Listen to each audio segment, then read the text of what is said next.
Well, thank you so much, Judy, for being on the podcast today. We're really excited to have you. Kind of like I said in the email, it's super, super casual. I really just kind of want to talk about those kind of core driving point that we were talking about a lot the other day and kind of tying it into our personal lives, why it's important to us, and then what does that look like kind of moving beyond it, right? Mm-hmm. Mm-hmm. So, man, where would be the best place to start? So how about, for the audience sake, would you like to give a introduction for yourself? Sure. Well, first of all, my name is Judy Ryan, and I am the CEO of Lifework Systems. We've been in business, we're in our 19th year, and I've actually been doing the work for over 30 years, but full-time since 1998 and as a business owner since 2002. And the reason that it matters so much to me is that my mission is to create a world where all people love their lives. And I want people to not only love their life, I want them to love their life. So a lot of times we've been put in situations where we feel like someone else is putting us in that box of who we're supposed to be. And I want people to have hold an intention for their life that what is my path and how do I get the support I need to live that path?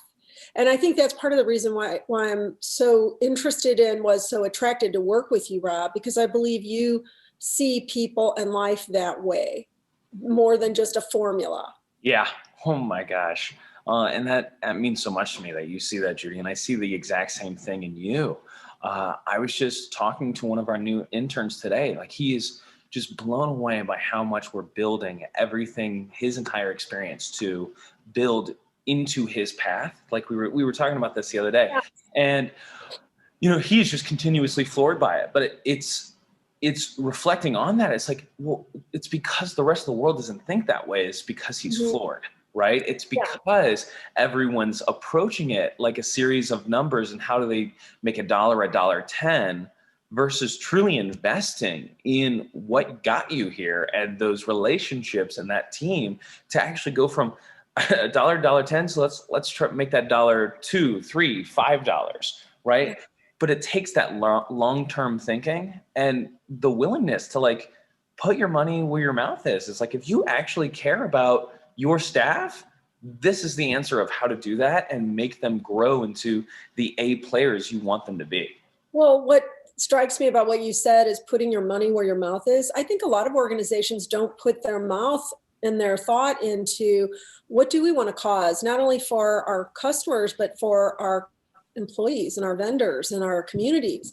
And that's a set of values, really, an organizing principles, to want to set a purpose or mission, to want to set up a set of core values and have those instruct the way that you operate, or all the visions that you create from there forward.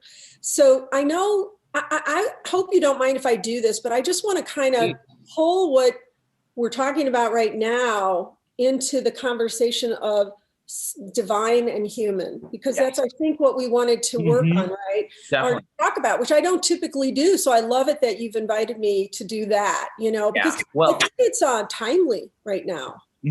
Well, and I think it builds into the real deal conversation of how we started this, of like, okay, we're going to talk about investing in those relationships. What does that look like? Well, let's look down to just what the human experience is, and what does each human bring to the table, right? Yes. Yeah. And even to define what is the human experience at its best is even a kind of a controversial or multifaceted way of looking at things. I remember the reason that I like the model we use, which is based on the psychology of Alfred Adler, which is actually called individual psychology, is to take a deep look at what is it that every human being needs to kind of expand into their fullest potential. And I would even say, in the context of this conversation, how do we get them to expand into the remembrance of their divinity? Because when we are tapped into that we belong and that we have significance, there's, I believe, a way we also tap into the fact that we're greater than the experience we have as a human only. It's in a larger feeling of a context. And so what I love about the work that I do is it's really focused on what are the conditions and conversations that need to be in place for people to tap into that healthy belonging, significance, and divinity. And and this is where the real conversation feels like it's been a growing experience for myself, is that we can be firm and disciplined and hold high expectations about ourselves and others without being vengeful or without believing in punishing. And I think that what has happened a lot of the time is because so many people have been, influenced to grow or civilized or put through a conditioning process, domesticated. Yeah. Because so many of us have been domesticated in kind of harsh and shaming ways. We translate that to anytime somebody gets upset as if they're harsh or shaming or trying to cause pain. And so what happens is, I think on a spiritual construct, a lot of people think that the more spiritual you are, the less emotional, the less that you feel the negative emotions. And in reality, I don't believe that's true. I think it's what you do with those feelings and what your intent is in using your power that determines whether you're living from a spiritual perspective or you aren't. Well, I really want to address this before we go on, because this is so critical. I completely agree, and I see that a lot in the ecosystem of people who think they're living a heavenly lifestyle. Right? They believe that that's what they're approaching. They're acting in that act of divinity. But as we see time and time again, divinity within the human experience is entirely based off rising above and doing the hard thing, no matter what. And the activity of creating a sterile spiritual experience, it does not do what the entire point of the spiritual experience is supposed to do, which is to lower the ego and create those relationships between us and our entire planet. Right? So I want to comment on one of the phrases you just used, rising above. When I think of truly fulfilled, successful people, sometimes they're the ones that don't look like they're rising above. And the example that came to my mind is Mother Teresa. She didn't look like she was living the good life in some people's book, right? Yeah. She went all the way down to the level of the dying, the ill, the poor, the crippled. And I'm not saying we're all called to do that, but I think real spirituality is finding our way of connecting and I completely agree. Contributing that doesn't have a feeling of I'm rising above, because for a lot of people spiritually, rising above kind of feels like I cannot be immersed in it's because the term has been beat to death within how casually using it colloquially. And so it's like I completely agree that we need a redefinition of what that looks like. Because I would say rising above, rising to our more divine nature is actually to be more integrated into humanity and to serve it. Yes. Right. It is Mother Teresa getting into the trenches is rising above. But because the easy thing to do is to sterilize our entire experience and shift away from like those real moments, that then creates this fictional spirituality where it's like, oh, I don't need to get my hands dirty because I'm spiritual. And that's completely the opposite. It's because you are spiritual that there is no dirt on your hands. It is you get in there, and because you are acting for the good, the perspective of what's dirty and what's not completely disappears. It's the entire point is the service. Yeah. And what's so interesting about what you just said is that it makes me think of any really negative addiction is a way of avoiding our own pain. And some people do it through drugs and alcohol and food, and other people do it through spiritualizing and what they call spiritual bypassing. And I know I myself struggle with that. I didn't think a lot about our podcast, but the little bit that I did this morning, I was thinking about, I love human systems. So I know my own Enneagram, if you've ever heard of that model. And so I'm a 1 on the Enneagram, which means that I am a reformer. I see things that could be at their best, and I'm like driven to help them be at that best. And yet so many people that were given support to be at their best, like I said before, they're it was done to them in a very frightening. And so I think what happens is when people who are spiritual are faced with a high level of conflict or shadow, or like right now, our politics and everything is so dark, light, combined, that I think what it does is it triggers people's emotional trauma from when they weren't I completely agree. properly. I completely. The entire thing. Human experience. I just had an amazing conversation about this the other day. Is that we are blending the ability, this divine nature to rise above within a redefinement, to get into and do all that we can do, but our society is still unlearning the things that kept us alive all these years through, our fear-based mindset kept us from getting murdered by saber-toothed tigers. And because we want to look at duality as different versus all as one, we're not appreciating that the fact that this fear-based mindset is the reason we're here today. But just and even when you talk about fear-based mindset, the reason I even brought up the Enneagram is it's based in our fear and woundedness. Like it's from the Enneagram is defined by our trauma. And so my particular fear has always been that I will be evil, corrupt, and that usually means when I'm angry, right? So I've had to work very hard to recognize that when I'm angry, it does not mean that I'm evil. And a lot of people are going through that. Like when you look at the political arena, this is a broad generalization, but there's no accident that Democrats are considered bleeding heart liberals. Like that's the phrase that's often portrayed.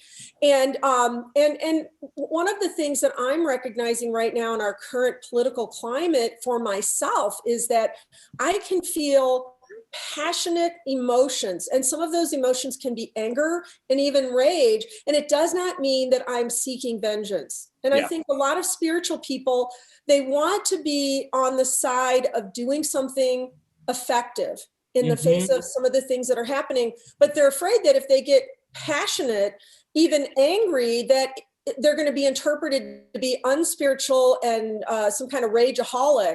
And I don't think those two things really necessarily go hand in hand. No, no, they don't, because we have to separate that from our understanding, because the same thing happens on the opposite side. The conservatives are often thought to be more spiritual and more religious from the traditional way of interpreting those words, right? And so that's where,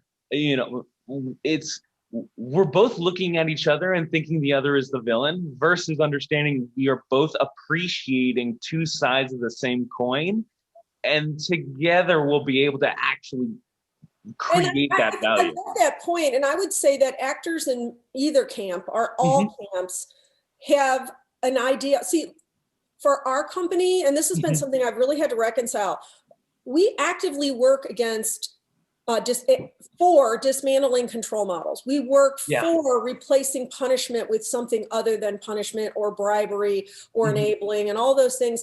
And yet it can look on the surface to be the same thing. So the example that I would give is, let's say you have a person that's drunk driving and a police officer pulls them over and decides to, arrest them and put them into a place that is going to ensure public safety, which is jail, right? So he takes that person to the car, makes sure carefully that that person is safely put into the cop car. There's no anger that is intending to hurt this person. Now, his adrenaline might be flowing and he might be angry, but he's not choosing to use it against the person. Exactly. And then you have people that they've been encouraged. I can even think our president saying, don't be so nice to them when you put them in the cop car. Don't worry about them hitting their heads. And this is not about just to focus on that particular person, but it's an intent. There's an intent that a lot of people on the conservative religious and the spiritual religious think that when you are firm and you can even have your adrenaline going, that it automatically means you're being vindictive or vengeful. It could be either. Yeah, well, it's entirely based on how are we viewing the scenario and how are we relating ourselves and what's happening around us to our personal identity. And so that's where it's just like I have so much empathy for it, because I understand where both sides are trying to come from. And when they say don't be too nice, it's like, it breaks my heart, because I know that the next era for humanity is going to be one of empathy, kindness, and unity, right? And so and it's also going to be one in which firmness and high expectation are present with love, kindness, and support. And that's what people feel like it's hard to, I even struggle with that. I even think, oh my gosh, if I'm being passionate about something going on with politics right now, and I'm expressing a perspective of protecting the public or the Constitution or whatever, I even worry sometimes, am I crossing over into vengeance? But all I have to do is look to realize I'm not, unless I am. Then of course I pull myself out of that. It's I think what it is that right now, because we are in a reactionary point in our society, is that fear-based structure internally and causing us to see the other side is preventing us from getting intimate with the why and the how and the what, like all of it with the other side. And so it's so much, especially for people like me, where I'm a philosopher. I think the entire move around politics is really dangerous, because it focuses on control schemes like you're talking about, instead of what are the core principles and core needs that we need to address. And let's do it in the most practical, efficient manner that balances the equation and the math with the human value of this person's heart and the emotion.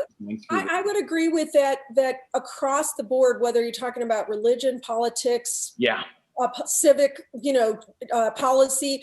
It's right now, it's still always going to lean into the side of domination, control, win, lose, and things like no pain, no gain. Can I tell you why I think that exists, Judy? Mm-hmm. I really think this exists is because when we're reactionary, we can't think long term.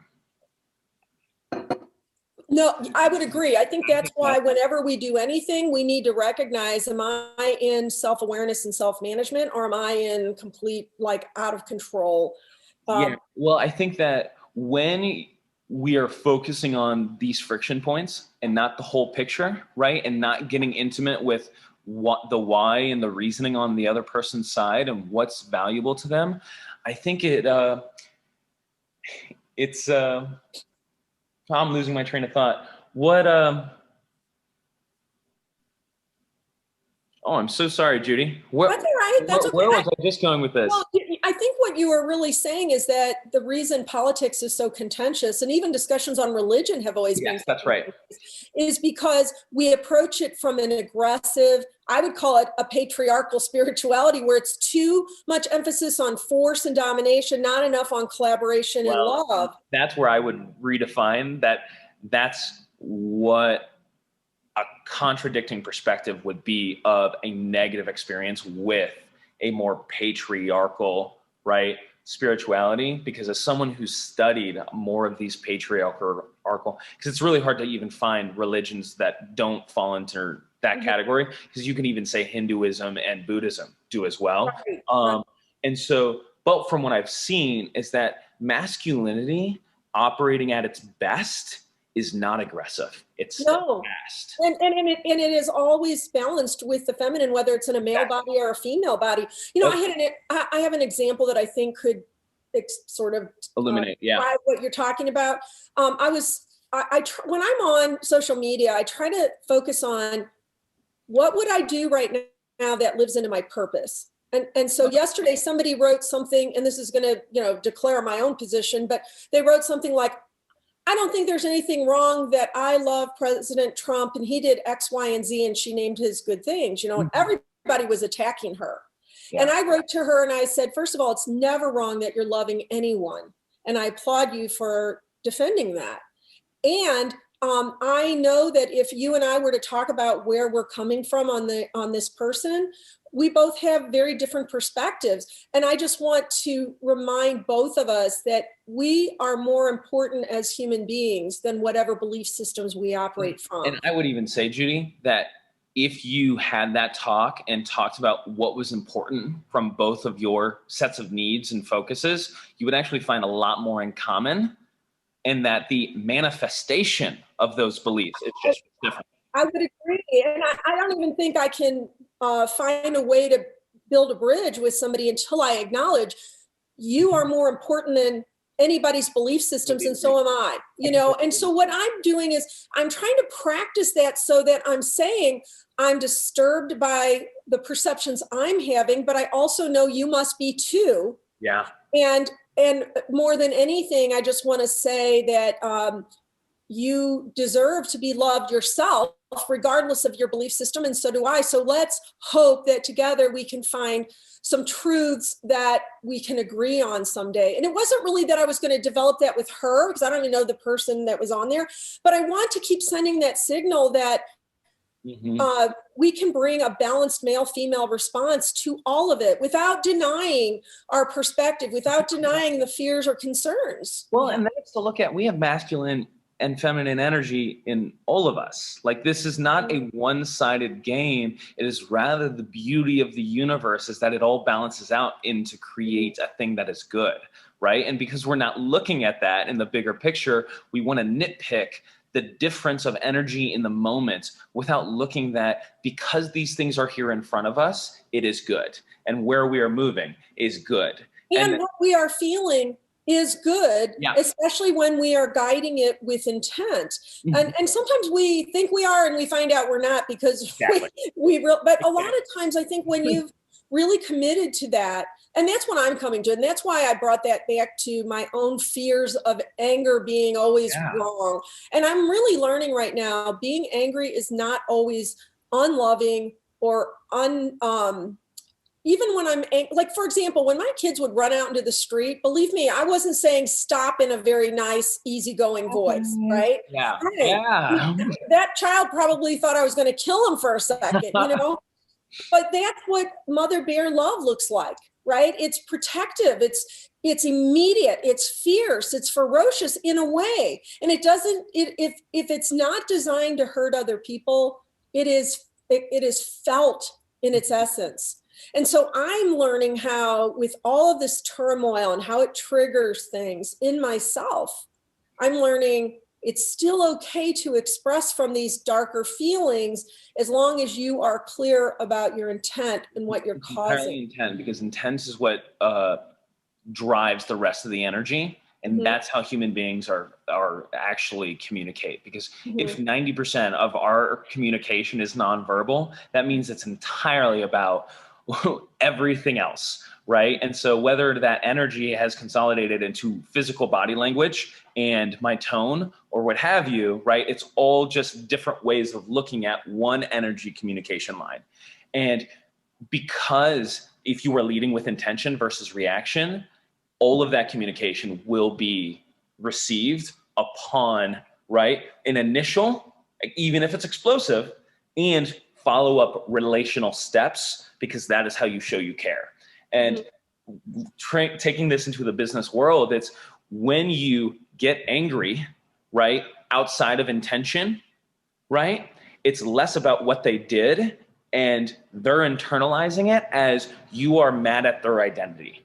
Right. And right, that you're in reaction to something that you're being triggered by, but I think the thing that I'm coming into is that even when I recognize I'm being triggered, it does not mean that I can't funnel it into being loving, even though it doesn't look sugar and spice all the time. And that's what I'm really recognizing, that there is love that can be very direct, very decisive, very firm. I mean, even when I think of somebody like Martin Luther King, he didn't come across soft. He came across very firm. From a Buckingham jail, and it's entirely based off of, if there is a law that is unjust, it's our responsibility to civilly,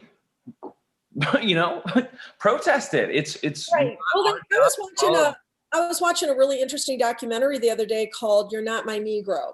And it was Baldwin, who studied Malcolm X and Martin Luther King and various, people that were in the civil rights. And he made a statement that at some point Malcolm X kind of came into alignment with Martin Luther King, because I think what he felt was not occurring was the passion, was the conviction, was the anger. And I think, I'm not certain because I don't know for sure what that person meant, but I believe that anybody that is in the path of choosing to improve the world and isn't completely embittered by trauma and discouragement will eventually bring that passion to the table in whatever way they do it. And I think that showed that Malcolm X and Martin Luther King were not all that different from one another. No, it was just in the beginning, manifesting change differently. Yeah. I mean, in the beginning, Malcolm X was about vengeance and we ought to get ours, but he switched that over time to, I can be passionate and angry. And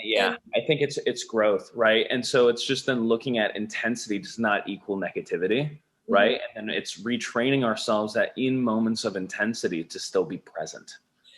And that intensity can be within the most spiritual people we've ever met. It can be. It doesn't mean that everyone expresses that way, but well, as a Christ follower, you have me, like, I completely believe in righteous anger, but we have to completely redefine what healthy anger relationships look like. Yes. Because we have so much, like you said before, negative association wrapped up in it that it completely prevents it from being a healthy tool in any given situation. Well, and also I think that sometimes, like for me, I teach redirecting negative behavior, and I believe in creating this world where people love their lives and all the conditions for that, right? But I remember one time I was teaching a group of people about redirecting negative behavior, and somebody said, "You're in one of the mistaken goals yourself." And as soon as she said it, I realized she was right. Oh, yeah. And I had the maturity to go, oh, I must be more discouraged today than I realized. So what I did was I said, I think you're absolutely right. So how would you redirect me right now? Like, instead of wasting that moment going into shame and embarrassment, I owned it. And I remember one time another person working in my company came up to me and she said, are you upset with me? Are you worried that I'm not doing a good job? And, I could tell she was very thrown off. And I stopped and I said, okay, if you're feeling judged and you're feeling less, I must be in the goal of significance, which is a mistaken pattern of misbehavior that typically when we're in it, we're not conscious that we're in it. And I said, and I'm saying all this in front of her, I wonder where I don't feel okay about myself, because I understand that dynamic enough to self-examine it. And I said, you know what? I went to a meeting this morning and I saw all these people that were doing all these things that I'm not doing. And then I looked and saw how much money I owe you. And I was like, holy shit, can I even do this? I shouldn't have probably cussed, but, will I be up to paying all of this work for her? Yeah. And so that's where I went into the goal of significance. I'm saying this to her. And she literally started crying and said, thank you for saying that. Because it's not that I'm perfect in my, right. We can be spiritual and make mistakes. People aren't used to it.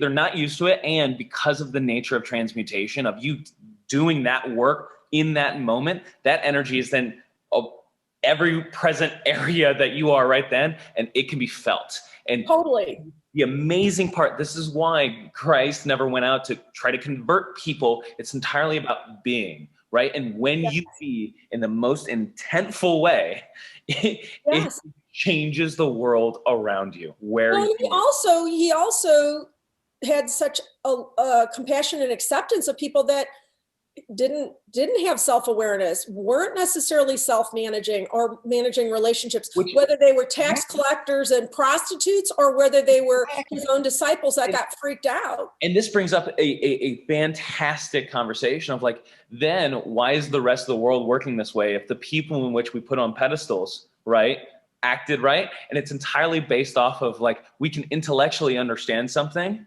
but building it within ourselves is a completely different process. And that's why we have to be so intentional about this process. Yeah, so we have to be circumspect in many ways. And I think that's what kind of brought this whole conversation up when I talked about Jeff Brown, who's a modern day philosopher / spiritual person. He is one of the best for integrating the traumatic experiences that have happened to us so that we honor them, but don't operate only from that or mostly from that, but that we don't ignore and take opportunities to heal that. I mean, I know you and I are talking about Christianity, but first came the acceptance and the compassion, and then people's hearts were changed. It wasn't the other way around. Oh, you can come and have dinner with me once you're perfect enough, right? But here's the thing, that is what people are doing in politics. That's what people are doing in religion. That's what people are doing in business right now. Yes. And that's the fun part of this, is that we have the order reversed because we're too focused on the results in such a short time mindset that everything is like, oh my gosh, because my identity is wrapped up in having that now as I want it. We can't even appreciate remotely what these relationships could look like when we let them do their best. And for me, the relationship that I'm most aware of right now is the one I have with my own anger, passion, because I'm bringing into balance the male female. There's the part of me that's always been so committed to collaboration and putting down win lose. But I also want to own the part of myself that is passionately at times angry and upset and firm and clear, which is the more decisive, results-oriented masculine energy. And I still struggle with that because we have these pictures of what spirituality is supposed to look like. I almost wish there were more examples of Jesus than just him throwing things around in the temple, because I'm sure that he had a full range of emotions. And there are, right? It's just, you have to be in the ecosystem enough to, get into it. And it's hard because the community doesn't want to have the reason why, this is a better way to say it. The reason why the community doesn't want to talk about those things and put them on the main conversation points is because they are insecure about its mirrorness and seeing the change they need to do in order to view even what they're talking about the right way, let alone, right? So that's why, because it's not talked about, you can see there's actually this gaping insecurity around this topic. Right. Well, and I think there is, like, when I work with companies, they will often bring in a great idea and layer it on top of win-lose control systems. And then they think, well, that was a stupid tool that I brought in because clearly it didn't work. Well, what they don't realize is we're so used to functioning out of a fear-based, threatening, domination kind of mindset that we can't hardly imagine bringing in a tool and not putting it on that foundation.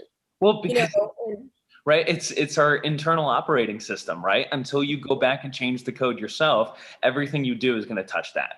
Yeah, and I think for me, I've done so much changing the code, but all of a sudden I'm being called to change it bigger, badder, deeper. But I think this is the nature of an experience with the divine, because the divine is infinite and we are finite. And so it's like the entire process, this is what the Greeks talked about, eudaimonia, right? It's this constant pursuit of human flourishing. The job is never done. And that's why it's a beautiful journey. I think that is so brilliant that you just said that, because there is a part of me, and I know it's part of a lot of people, that want to get to this hallelujah point where we don't have to go through any more growing pains. This is why I love what Buddha talks about so much, that it's entirely about reverse engineering being. And when we speak, when we act, what are those driving foundational pieces, right? And how do we then pull ourselves out of that and really attune our focuses in the being divine based on that, being made in that image, and having the ability to change the people in front of us by just showing love, Yeah, and I think it is a stage we can't focus on the equation. I agree. I think there's a tendency in our humanity to want to get to a solution too fast.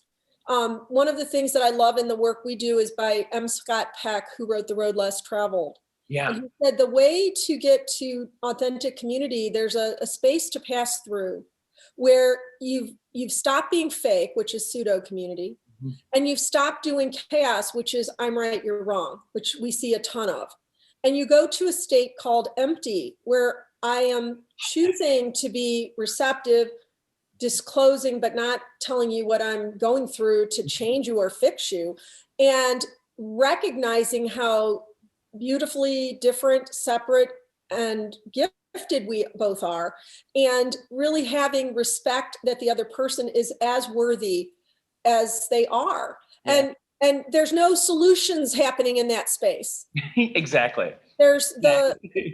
the connection of sincere, empowering love happening in that space, even if it looks emotionally childish or passionately reactive, or it can look like so many things. But if there's no judgment, no desire to fix anything, people will grow past that momentary experience into becoming more solidified, more whole.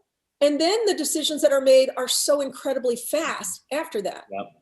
So I think it's transcendence. I think it's truly moving beyond, the ego, right? And once you have that moment of reducing how you identify with the world to a point of just like you are comfortable in you, and the externals, it doesn't change that internal value system.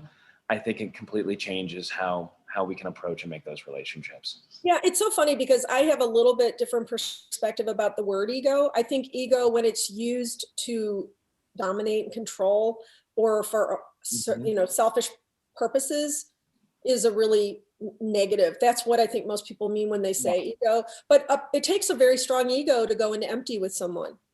I mean, I knew I that when I went into disagree. that conversation. I think it takes a very small ego to go into ego with someone, to empty with. Well, and it's just what is it? Semantics. What I remember reading a book that the man who wrote it said Jesus had to have a very big, healthy ego to say, "I'll go up on the cross and show you that life never really ends." Yeah, I I wouldn't think, call it, from my understanding from spirituality, ego, that I would say that's the higher self, right? That's the observing self. And that within the relationship is then creating the pathway for ego to then exist within a healthy structure.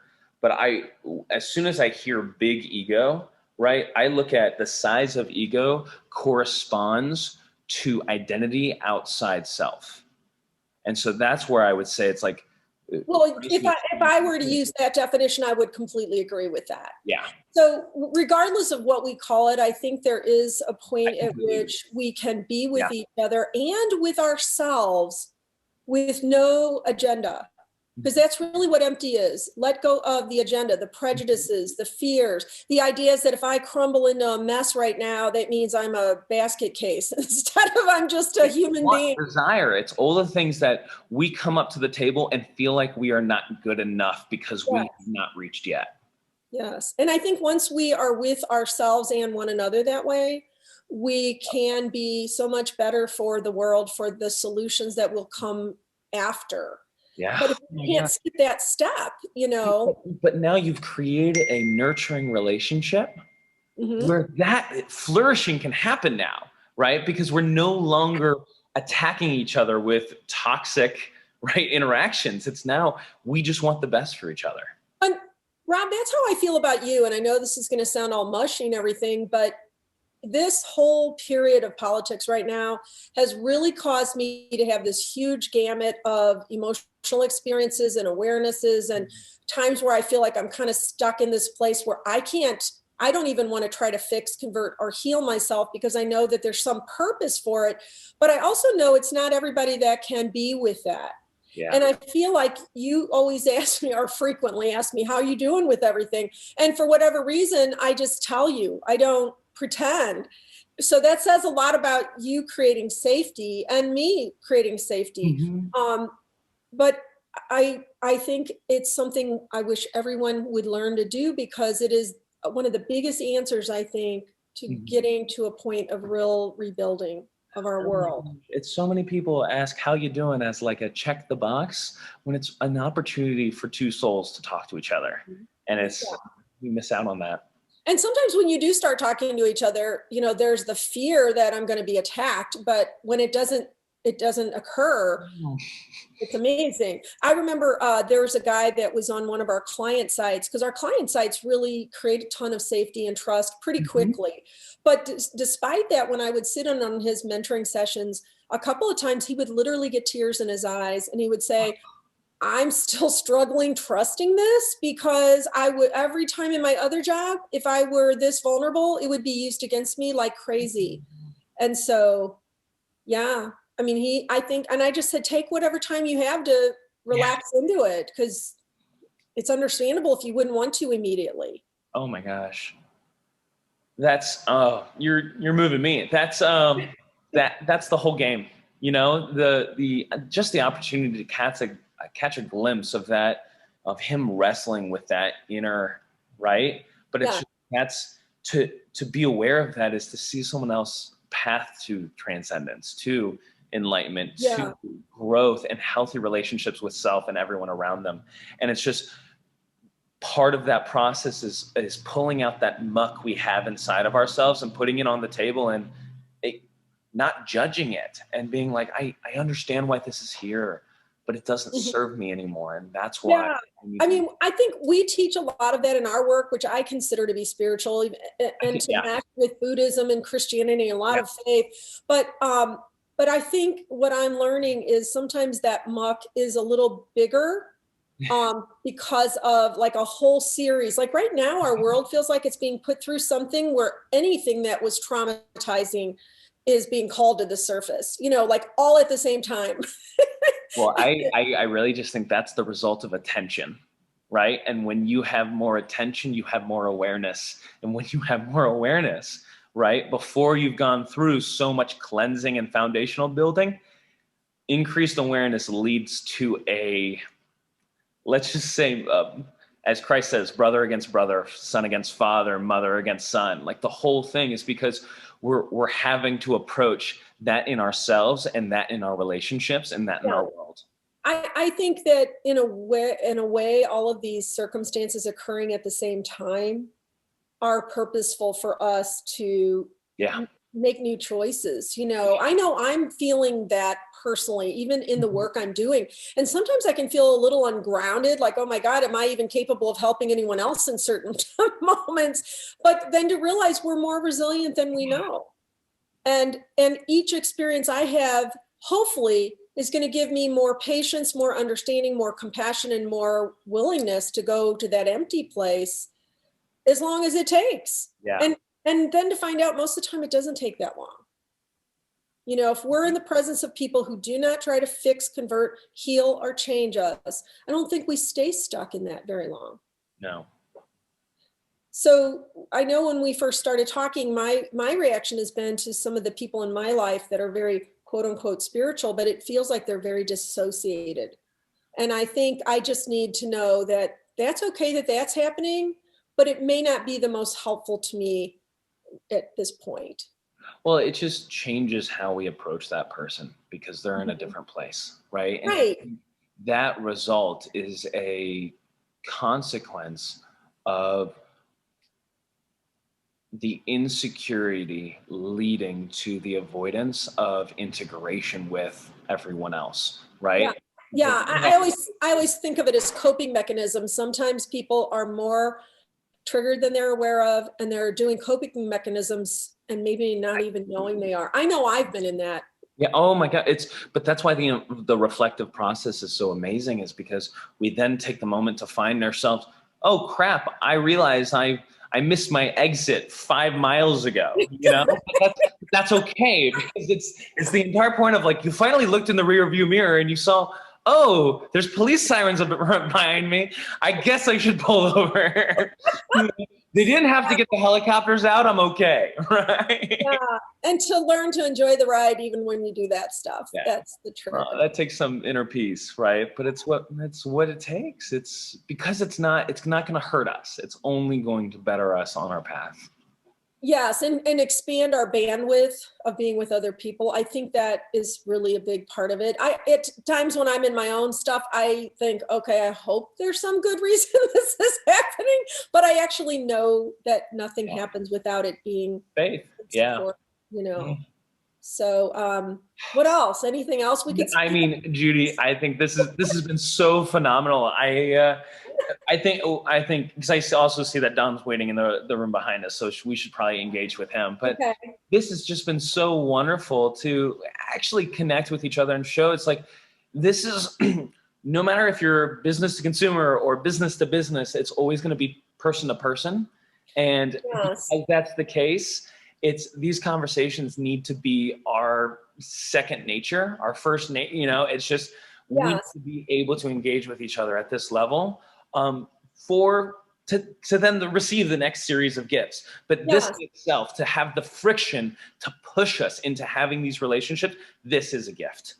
It Yeah. really is. Yeah. All right. Well, we'll just keep on doing that and helping each Wonderful. other. Well, thank you so much for joining today. And this will be my mark to cut the video, and then we'll jump into Don here. So Okay. wonderful. Do you Thank want you.